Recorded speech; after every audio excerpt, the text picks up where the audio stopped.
Hey guys, स्वागत है आपका मेरे दिल में। सबसे पहले तो यार उम्मीद करता हूँ आप लोगों की नीट 2024 जो कि आपका 5 मई को होने वाला है उसकी तैयारी शानदार तरीके से हो चुकी है।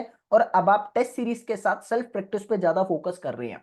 बाय द वे, मैं निखिल गोयल आपके लिए एक प्रैक्टिस स्ट्रैटेजी लेकर आया हूँ, जहां आप लोगों को ये अगर फॉलो करते हो तो कहीं ना कहीं आपका कॉन्फिडेंस अच्छा होगा। और लास्ट टर्म पे हम लोगों का कॉन्फिडेंस थोड़ा डाउन हो जाता है क्योंकि हम लोग डर जाते हैं, तो वो डर खत्म हो जाएगा। आप कंफर्टेबिलिटी जोन में आ जाओगे। तो मेरी ये बातें अगले 5 मिनट तक ध्यान से सुनना, आप लोगों के काम की आने वाली है बहुत ज्यादा। सबसे पहले मैं ये मानता हूं कि आपने जो भी सारा साल पढ़ाई करी है, आपने फिजिक्स की, केमिस्ट्री की, बायोलॉजी की, आपने एनसीईआरटी जरूर पढ़ी है। मतलब NCERT is like the golden book. उसके बिना आपका नीट का एग्जाम बेकार है। और नीट की संस्था तो कहते ही है ना कि आप लोगों का एनसीईआरटी में से ही हम लोग तो देते हैं, उसी लेवल का देते हैं ना। झूठ बोलती है लेकिन एनसीईआरटी मस्त है यार। अब ना एनसीईआरटी जब आपने सॉल्व करी थी तो एनसीईआरटी के क्वेश्चंस भी सॉल्व करे थे।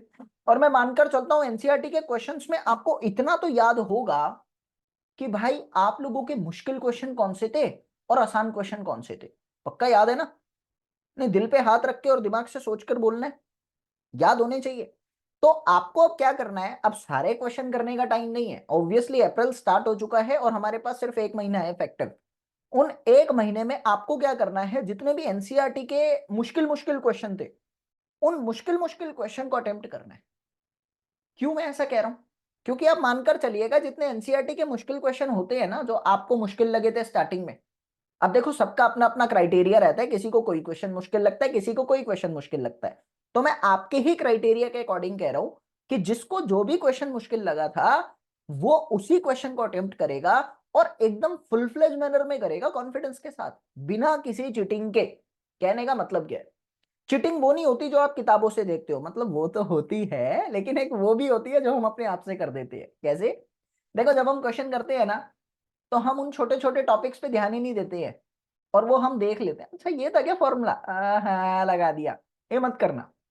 अगर आप उस क्वेश्चन को सॉल्व कर रहे हो तो उस क्वेश्चन के हर स्टेप को बहुत अच्छे से रिवाइज करना है आपको। Revise in the sense notes से नहीं, बस दिमाग में रिकॉल करना है। तो आप देखेंगे जितने भी एनसीईआरटी के मुश्किल क्वेश्चन है, बड़े बड़े क्वेश्चन है, उन क्वेश्चंस में जो मेजर टॉपिक होते हैं ना, उन टॉपिक का पूरा क्राइटेरिया फॉलो हो जाता है। सारे फॉर्मूले फॉलो हो जाते हैं, सारे छोटे छोटे कंसेप्ट फुलफिल हो जाते हैं। तो इसीलिए वो क्वेश्चन रिवाइज करने हैं आपको सारे के सारे। ठीक है? और उन क्वेश्चंस में से भी 2-3 क्वेश्चन, 4-5 क्वेश्चन ऐसे जरूर निकलेंगे जो पहली बार में समझ नहीं आए, 4-5 बार करने के बाद आपको समझ आ रहे हैं। होगा? उनको मार्क कर लेना, उनको दोबारा से मार्क कर लेना आप। और ये कब करने हैं सर? जब 30 अप्रैल के बाद 4 दिन का टाइम बचेगा आपके पास, 1, 2, 3, 4, 5 को तो एग्जाम है। वो उन 4 दिन में सॉल्व करना जो आपने अभी मार्क किए थे। वो थर्ड रिवीजन पैटर्न बनेगा आपका। जो अभी मार्क किए थे वो उन 4 दिनों में आप सॉल्व करेंगे, ताकि आपका फिर से रिकॉल हो जाए, कॉन्फिडेंस की लहर अंदर आ जाए। ठीक है? और इस बार पक्का पार, याद रखना। दूसरी बात, प्रीवियस ईयर क्वेश्चन सर कैसे करें? हाँ भाई, बहुत ज्यादा जरूरी है।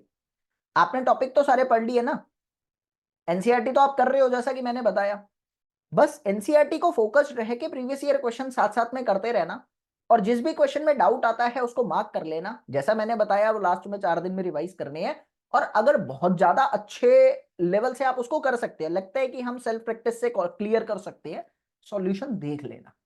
क्योंकि अब पूछने पाछने का टाइम नहीं है, बहुत कम टाइम आपके पास बचा है। तो सॉल्यूशन पढ़ लेना, सॉल्यूशन पढ़ के समझ आ जाता है तो बहुत अच्छा है, नहीं आता तो अपने फैकल्टी से डिस्कस कर लेना। क्योंकि अभी टाइम कम है आपके पास, समझना इस बात को। अब एक चीज बहुत ध्यान से सुनना, हो सके ना 1 महीना बिल्कुल कूल रहना। कूल कैसे रहते हैं sir?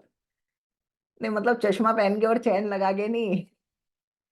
Cool in the sense, घर में कोई कलेश हो रहा है, सबके होता है यार, जहां 2 बर्तन होते हैं वहां बचते तो जरूर है। बिल्कुल इंटरफेयर नहीं करना, होने दो। 1 महीना कुछ भी नहीं करेंगे हम। किसी दोस्त से लड़ाई हो गई, होने दो, लड़ाई करनी नहीं है, छोड़ो। किसी ने आपको कुछ कह दिया, अरे कहने दो भाई, कोई बात नहीं, 1 महीना मैं बिल्कुल बुद्ध आत्मा बन के रहूंगा। बस 1 महीने बाद झेल लेंगे। क्योंकि बिलीव मी, जो आपने स्कूलिंग करी है ना अपनी, ये सारी जिंदगी की मेहनत का एक सवाल आ जाएगा आपके सर पे। अगर क्लियर नहीं हुआ तो क्लियर तो करना है। इसलिए वो हर टाइम आपके दिमाग में रहना चाहिए, जैसे उसका नाम रहता है ना, ना जाने क्यों मैं सांस लेता हूँ, खाना खाता हूँ, पानी पीता हूँ, बेड पे लेटता हूँ सोने के लिए, तो हरदम वो मेरे साथ रहती है। बेड पे नहीं। खेलते वेलते, ठीक है। तो ये जैसे उसका नाम दिमाग में है ना, वैसे ही आप लोगों के दिमाग में ये पूरा फिजिक्स केमिस्ट्री बायोलॉजी रहना चाहिए। एक एक क्वेश्चन दिमाग में रहना चाहिए, हर टाइम इसके बारे में सोचना, पूरा फोकस्ड, कंसंट्रेटेड, ऑर्गेनाइज्ड रहना है तुमको, ताकि पेपर अच्छे से चले जाए। उसके बाद कोई टेंशन नहीं है, मस्त एकदम रहोगे। और हाँ, डिस्क्रिप्शन में ना टेलीग्राम का लिंक है, ज्वाइन कर लेना, ताकि आप लोगों को इसी तरह की फुलफिल स्ट्रैटेजी मैं देता रहूं। चैनल को सब्सक्राइब कर लेना। बाय।